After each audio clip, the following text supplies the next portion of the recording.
হাসিনা পালিয়ে যাওয়ার পর ভারত বাংলাদেশিদের রীতিমতো ভারতীয় চিকিৎসায় মারতে চেয়েছিল। এই লক্ষ্যে সীমান্তে কড়াকড়ি ও ভিসা বন্ধ রাখার মতো পদক্ষেপ নিয়েছে দেশটি। তবে সব চক্রান্ত নস্যাৎ করে দিয়েছে ইউনূস সরকার। ভারত দরজা বন্ধ করায় উল্টো দরজা খুলেছে বিশ্ববাসী। বাংলাদেশের স্বাস্থ্য খাতে এখন বিপুল বিনিয়োগ আসার সম্ভাবনা তৈরি হয়েছে।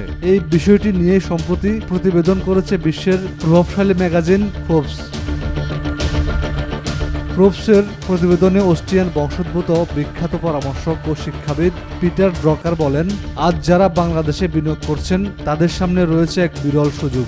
IMF এর পূর্বাভাস অনুযায়ী 2026 সালে বাংলাদেশে প্রবৃদ্ধি 7%-এরও বেশি হবে।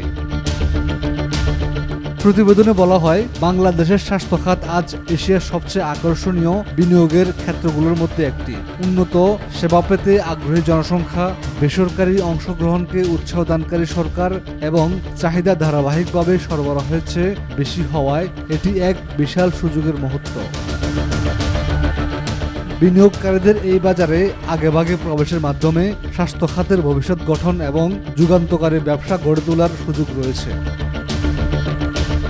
ওষুধ শিল্প বাংলাদেশে দ্রুত বর্ধনশীল একটি খাত এবং এই অঞ্চলের সবচেয়ে গতিশীল ওষুধ খাতগুলোর মধ্যে একটি। বাংলাদেশ এখন বিশ্বব্যাপী ওষুধ উৎপাদনে ষষ্ঠ বৃহত্তম দেশ।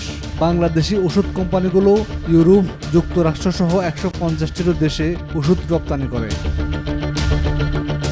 বাংলাদেশে হাসপাতাল নির্মাণ সহ স্বাস্থ্য খাতে বিনিয়োগে আগ্রহ দেখাচ্ছে চীন, যুক্তরাষ্ট্র, তুরস্ক, সৌদি আরব সহ অনেক দেশ।